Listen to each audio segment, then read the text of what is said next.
Bana ya Gemena, Goma, Kananga, Kindu, Kinshasa, Kisangani, Lubumbashi, Mbandaka, pe Bujimai, CAA apesi bino occasion ya kitoko pe malamu ya kosala ba faire ya kokoma ba mvandu po Boeing 767 ezali bongo une occasion pour na bino ya kotombola bongo chiffre d'affaires na bino na o etali bongo ba fret. Avion na biso ya mwana ye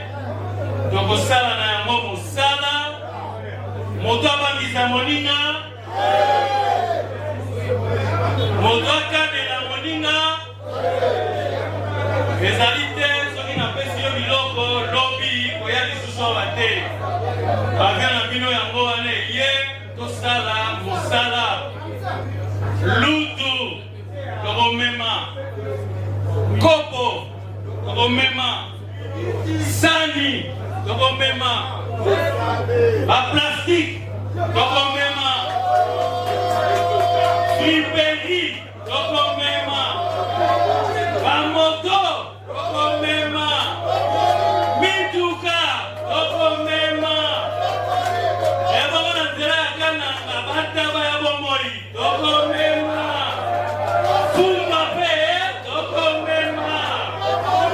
CAA, véritable leader dans ma bataille à RDC, azali toujours dans souci à soutenir pe kotombola kitayamboka pe natina wanande Boeing 767 oyo et ye po na kopesa occasion na ba congolais nyonso surtout mingi ba o bazana ba agence ya fret basala musala malam bana mboka société na bino yango yo plus de 32 ans na service na bino pe azali ko continuer ko innover po na kopesa bino chance ya ko améliorer ba capacité pe ba chiffre d'affaires na bino. CAA azali véritable partenaire, plus de 32 ans au service de la nation. Depuis des semaines, Balandinho, Soya Info, Linga, la journée, Peuple Pona, Peuple to Funga Bassan, même Pona Kotel Sabinoko, chef de l'État Félix Antoine Tshisekedi Tshilombo, à Komaki, dimanche 29 septembre, à Budapest, capitale, il y a Hongrie, pour une visite de taille à 3 jours. Na invitation, il y a ba autorité hongroise peu programme sur place. Ils ont prévoir beaucoup de pour ezo kosala na ba signature, il y a ba accord, il y a coopération, na cadre, il y a renforcement peu partenariat entre Hongrie na RDC pour soulever l'Assemblée nationale pour na côté Sabino président de l'Assemblée nationale le professeur Vital Kamerhe ayambaki na cabinet na ya mosala groupe parlementaire IDPS et Mosaïque oya qui copie sa proposition na bango pour na composition il y a ba commission permanente rythme mais après c'est ba détail. Après ouverture, il y a session ordinaire le 16 septembre 2024 et où tu colles à Assemblée nationale, Bazali Kobongama pour la quota en place ba bureau, il y a ba commission permanente. Nassima ba échange où ba président, il y a ba différents groupes parlementaires ba betaki et le mona président il y a Assemblée nationale, professeur Vital Kamerhe, où il y a Zala qui accompagné na rapporteur Jacques Njoli, où le groupe parlementaire il y a Union pour la démocratie et le progrès social et le mona mosaïque na bango ba solliciter qui harmonisation interne avant baïba na ko approcher bureau na masolo et betamaki weekend et l'équipe groupe parlementaire IDPSP Mosaïque ba présenter qui proposition na bango et pas ya numéro 1 ya chambre basse ya parlement professeur Vital Kamerhe pour na kotalisa ndenge nini ba koki kotia ba commission permanente pe ba répartition ya ba responsabilité na niveau ya ba bureau ya ba commission pour na Gilbert Kankonde député national ancien ministre intérieur pe sécurité masolo oyo elongo na bureau ezali pour na ko créer harmonie pe cohésion na kati ya Assemblée nationale na nzela ya démarche oyo balingi ko créer ba conditions ya kimia na kati ya Assemblée nationale pour na harmonie et ba na kozala ba monique contribution na bango et kozala bongo enrichissante bango ba présenter qui est pas ya président de l'Assemblée nationale approche na bango par rapport à la répartition ya ba commission permanente pe composition ya ba bureau ya chaque commission boye lokola artisan ya pe numéro 1 ya chambre basse ya parlement professeur Vital Kamerhe alanda ki na ndenge ya bokebi avant asenga elongo na bolingo pe confiance mutuelle et yeba na kozala bosimba ke président Félix Antoine Tshisekedi Tshilombo alingi ba résultat oyo ekozala bongo na ndenge ya malamu pona social ya population ya RDC boye bazana rôle moko makasi ya ko jouer en tant que parlementaire ndenge président Vital Kamerhe asukisaki esengeli boye ba ke ba discussion ezali kokoba pe e ko associer ba groupe parlementaire mosusu pona ko trouver consensus. l'Assemblée nationale pour côté Sabino ka président et Assemblée nationale professeur Vital Kamerhe ayamba qui peut réseau ya ba jeunes parlementaires au bayaki ko solliciter implication ya président et Assemblée nationale pour na ko dégager conséquence avant sortie officielle na bango encore une fois de plus héritier Mapindemi. Après beaucoup d'années, Oyo et Salebaki na réseau de jeunes parlementaires le jeudi 26 septembre et Outi Koleka, Bosimbake président ya Assemblée nationale professeur Vital Kamerhe accompagné na Jacques Joly ba yoka ki ba collègue monsieur de jeunes parlementaires Oyo ba lingi ba pesa expert pour na bon fonctionnement ya réseau ba kambamaki na honorable John Efambe délégation Oyo et ya ki ko solliciter implication ya président ya Assemblée nationale pour na trouver consensus avant sortie officielle, il y a réseau à la jeune parlementaire Bosimba Kenama Solo, président de l'Assemblée nationale, professeur Vital Kamerhe, a bétaki c'était na Gambouetali unité cohésion pour na kotombo la réseau. A signé na jeune parlementaire, ba yeba na kozala autour ya table moko pour na kota en place ba idée oyo ekosangisa bato nyonso. Pour na honorable Vital Kamerhe numéro 1 ya chambre basse ya parlement, azali ko compter mingi na expertise ya bilenge pour na nécessité ya consensus bomoko pe boyokani na kati ya démarche oyo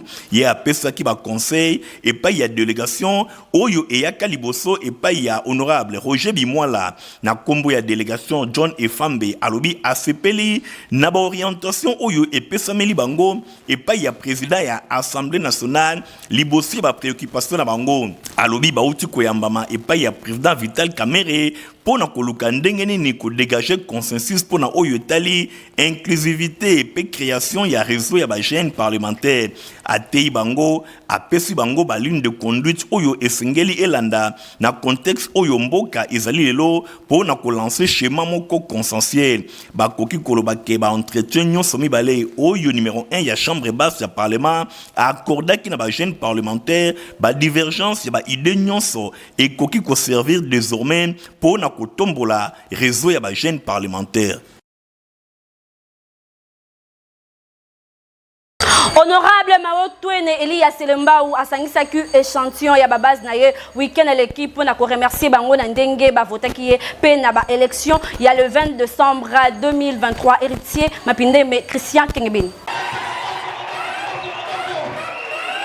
Azalaka ingrate ezali bongo mwana mboka honorable Mao Twene Elia komini ya Selembao ayindisaki weekend eleki komini ya Selembao mingi penza na avenir manifeste na espace babengi Bunagana ezalaki opesi mbwa aboyi ayaki na occasion asangisaki échantillon ya ba base na ye pour na ko remercier bango na ndenge ba votaki na élection ya le 20 décembre 2023 na bokoti na ye botela bino moko ndenge ezalaki makala etikalaki pe putulu e mataki.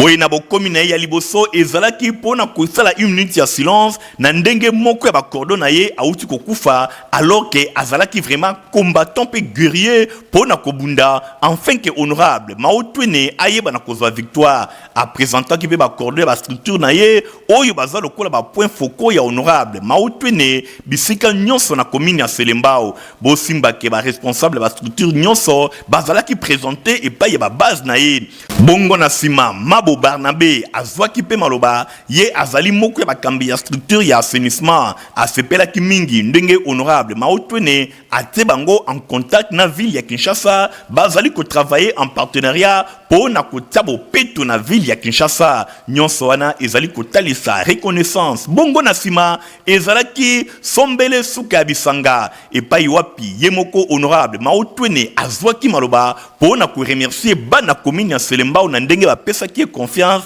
na l'élection il y a le 20 décembre 2023 a pesa ki bango merci pe alobi azali tango nyonso peli na bango akoki mate a remercier ki pe chef de l'état Félix Antoine Tshisekedi Tshilombo oyo azali ko kamba mboka na ndenge ya malamu a remercier ki pe oyo azali autorité morale ya parti na bango ACP sénateur Jean-Tini Ngobila Mbaka pe a pesa ki merci na ba nyonso ba pesa ki confiance a talisi ke tango nyonso akozala peli na bango na même occasion honorable maotwene molobeli ya bana selembao a profita kipe pona kotalisa na base na ye ba projet nyonso oyo ye asali eza na table ya ba autorité ya ville ya Kinshasa na 2025 bana commune ya selembao ba kosepela ba ko rénover ba marché ba ko désengorger ba artère mususu pe secteur par secteur changement et komona na commune ya selembao wana abendi moko na moko matoi ba mususu ba welela to ba yiba yango te ezali ba initiative to pe ba projet na ye atiki na table ya ba autorité na 2025 nyonso ekosalema na micro ya Info Lingala honorable Maotwene alobi ingraté même Yesu azo reproché ba vierge oya sauvaki ya bibokei boa basusu. Alors biso on s'est dit par rapport à ya éducation na biso par rapport à religion na biso to koza la telo kola bandeko mususu wana bazaba ba ingra azui akei azo ya kosuka ko senga maboko epa ya bandeko ba votake à la veille biso to vivre la population oyo ngalelo ti lelo na selembao na zamvenate 50 ans na selembao message na ezalaki capté 5 sur 5 bana selembao ba tondisama ki ne sengo kolia pe komela ezalaki vraiment au rendez-vous ba base ba sepeli bango nyonso balekaki kopesa honorable Maotwene mbote ya lokumu pe mbote oyo etalisike bazali tango nyonso na bomoko oyo esalemi base ya selembao ya honorable Maotwene ba sepeli pe balobi azali vraiment moto ya ko soutenir tango nyonso. Révérend Prosper Kabangu moko ya ba pasteur o basungaka honorable Nerombungu na losambo a konsokaki basali ya Nzambe dimanche 29 septembre na centre évangélique Nouvelle Alliance na Lemba Salongo la Dilando héritier Mapindemi.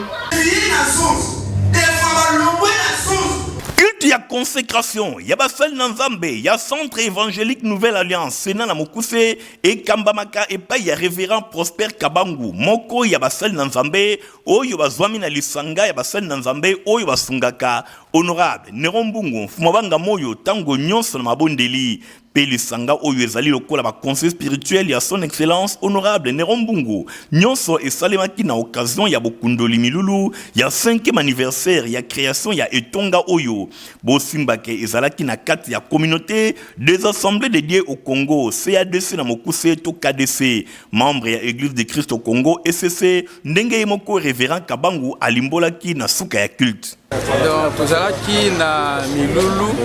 tozalaki double événement liboso tozalaki na yango tozalaki ko célébrer 5e anniversaire ya église na biso centre évangélique Nouvelle Alliance où tozali moko ya ba Assemblée de Dieu, c'est-à-dire KDC. Et puis na kati na célébration na nde par recommandation ya Nzambe na consacré pasteur Yvette, le voilà pasteur kati na église et puis na consacré lui ancien oyo bazwi mokumba mpona kokamba mosala na Nzambe et puis na bulisi le président ya balaiki na vice président na ye donc événement oyo toyaki nango lelo nde yango wana kati na église na biso.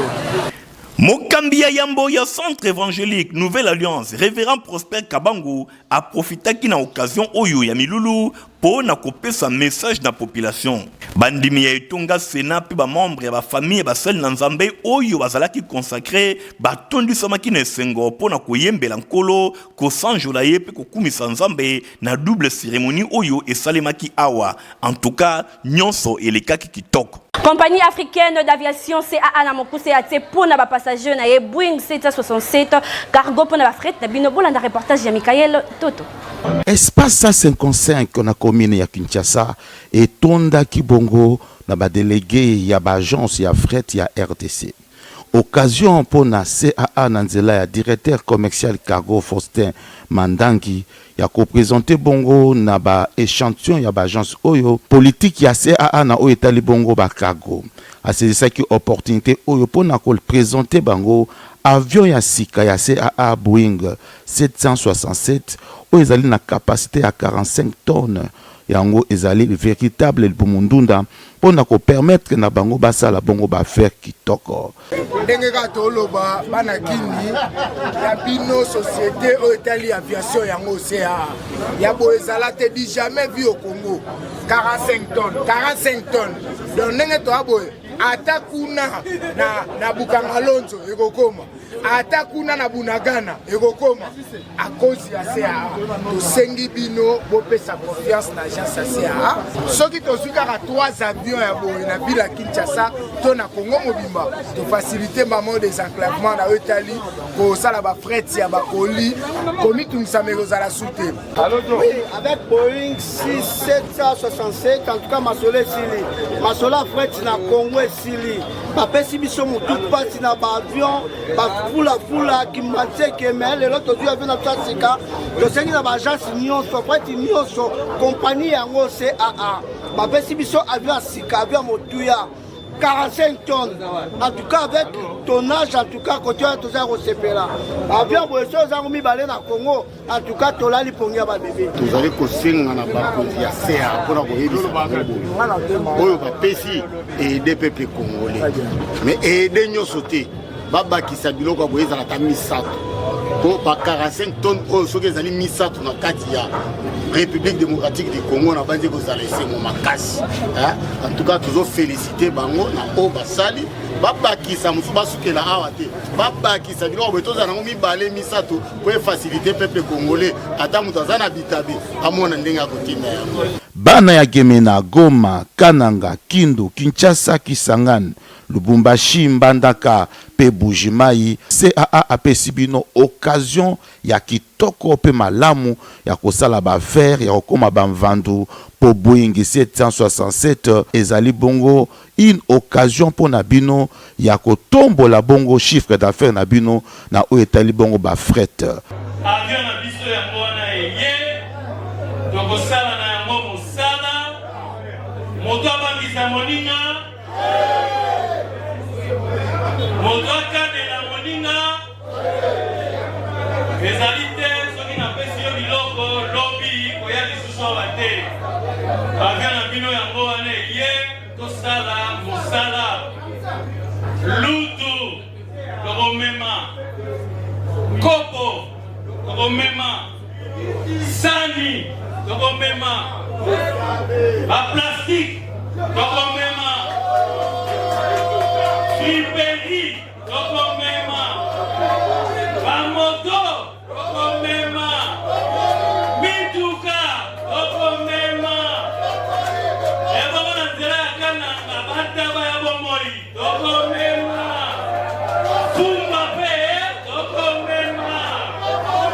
CAA, véritable leader dans ma bataille à RDC, azali toujours dans souci à soutenir pe kotombola kitayamboka pe na tina wana nde Boeing 767 oyo eye po na kopesa occasion na ba congolais nyonso surtout mingi ba o bazana ba agence ya fret basala musala malam bana mboka société na mino yango yo plus de 32 ans na service na bino pe azali ko continuer ko innover po na kopesa bino chance ya ko améliorer ba capacité pe ba chiffre d'affaires na bino. CAA azali véritable partenaire, plus de 32 ans au service de la nation.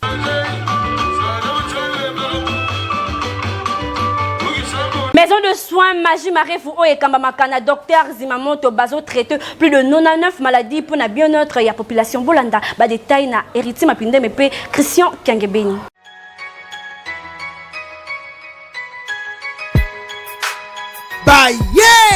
Baye na Kinshasa après avoir kokanga République démocratique du Congo mobimba. Maison de soins Magie Marefu ya mwana mboka l'international docteur Zimamoto oyo azwa ba diplôme de mérite et belen bona expérience na ye. Ba professionnel na médecine traditionnelle awa na RDC bazo traiter plus de 99 maladies. Épilepsie, trouble mental, insomnie, paralysie, goitre, diabète, mokongo pasi, rhumatisme, hémorroïdes externe et interne, faiblesse sexuelle, infection urogénitale, stérilité des couples, hernie interne et externe, myome, kyste, appendicite, asthme, carie dentaire, problème ya misu, na ba maladie ya ndenge na ndenge. Bazali na ba produit très efficace sur base ya ba plante naturelle. Pe misusu ezouta na mboka ya bapaya lokola Indonésie, Malaisie, Philippines, États-Unis d'Amérique pe Canada.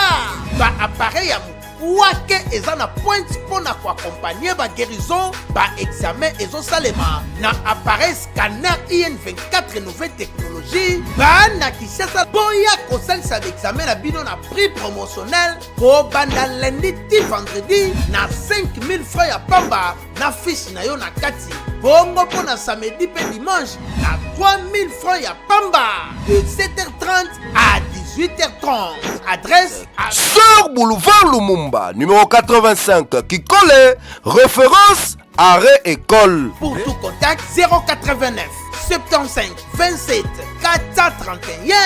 La maison de soins Majimaré Food Traitement terrible. Flat Hotel Boss Petit Junior et pour Nabino Boluka Kabisika Malamu pour na kopema zwa bango na quartier Kauka na commune ya Kalamu. Kinshasa ya lelo ya sika poto na kati ya kid ya boezala na note bondi melangai di le fils du pays Petit Junior les boss oyo atonda lumière mwana muke na bangenge na ye yoka Flat Hotel Petit Junior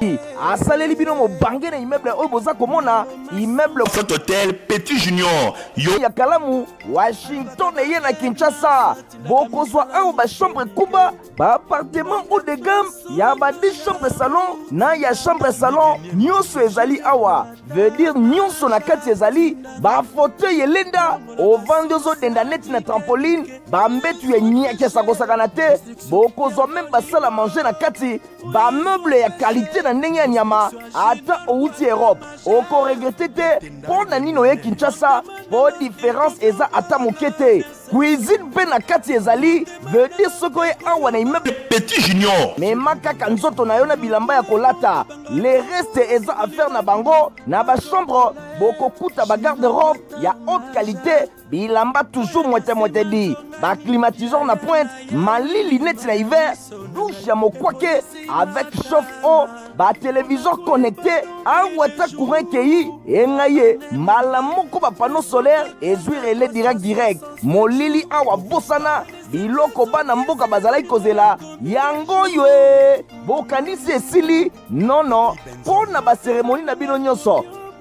koko na salle de fête eza na pointe mpona célébration ya bamariage mpe baanniversaire na bino cadre kitoko yango yo salle de réunion ezala mpona baconférence nyonso ezali ekosalema awa kitoko ezala baconcert awa ekoniatama kitoko neti kaka na cor arena na Paris oza na Europe États-Unis to na baprovince esika ya kopema na kini eza se moko immeuble Petit Junior oyo ezomi na croisement ya baveni Poko limete mpe dispensaire en face ya wenza makolongulu na quartier Kauka na commune ya Kalamu. Ah, Big Boss Petit Junior Apula tala te sauveur ya peuple. Kauka nde actualité toujours. Pona kolata basapato ya qualité sika eza se moko na RDC to na ville ya Kinshasa solution eza kaka na présidence de la SAP pa ya sapeur de tap Papa Griffe na 7e rue métro résidentiel juste na petit boulevard ndenge héritier Mapinde na Igor Tingi batel ici. Papa sinangai eutako apio baye nyonso balinga kolata basapatu kitoko sapeur d'état mwana mboka Basile Semopa alias Papa Griffe Cocobar de la SAP asali esika pona ba congolais nyonso bayeba na kozwa mokoto ya kitoko sandal lipapa ba ceinture pe biloko ya ndenge na ndenge nyonso ezali kosalema epai ya mwana mboka sapeur d'état Papa Griffe boye na présidence de la SAP epai wapi ba mokoto bozali komona ezali kosalema euti na Italie euti bisika mosusu te kaka awa mwana mboka sapeur d'état Papa Griffe yende azali kosala yango kasi komitungisa na ye ezali boni gouvernement bazali kotala ye kaka boye alors que bakoki kotia maboko pona oyo azali kosala ekende tango nyonso liboso na koloba lisusu nini bandeko nanga bino moko bomoni bino moko bolinga yango mutu nyonso akokota na 7e rue place commerciale awawa tout au long ya bafabricant oyo traditionnel areketaka yango Papa Griffe mawa ngo Papa Griffe mawa vraiment mosala kitoko boye aza koleka mundele et puis eloko ezoume les autres dire mais pourquoi pas te gouvernement balingi kosoutenir ye te nayebi te bandeko nanga botuna peut-être bango nayebaka te nasala nini nazalanga mpe politicien te artiste kaka mais ezosala mawa to Donc ezaka pour informer le sous maman Nabiso Judith, Yozali maman, excellence, premier ministre, voilà. Oye na pouvoir, oye okutanga nazara papa griffe ndenge pe son excellence, monsieur le président de la République Fachi Béton.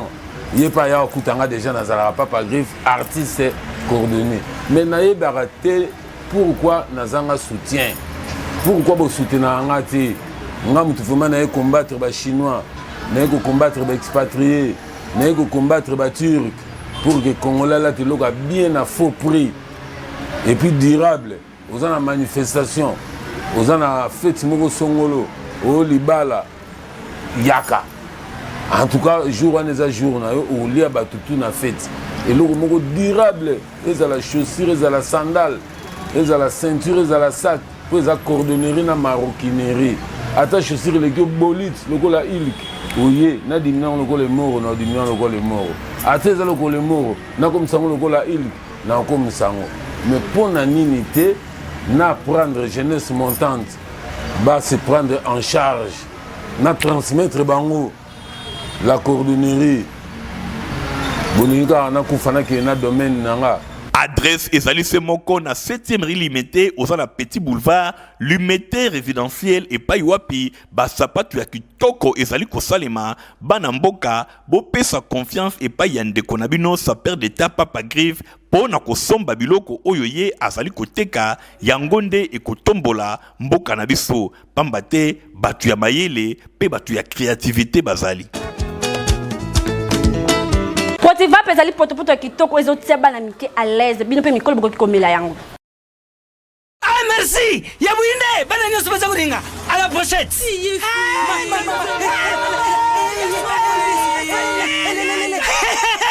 Vous allez quoi mais Potiva est tonne la protéine et énergie. Ah papa merci pour les pour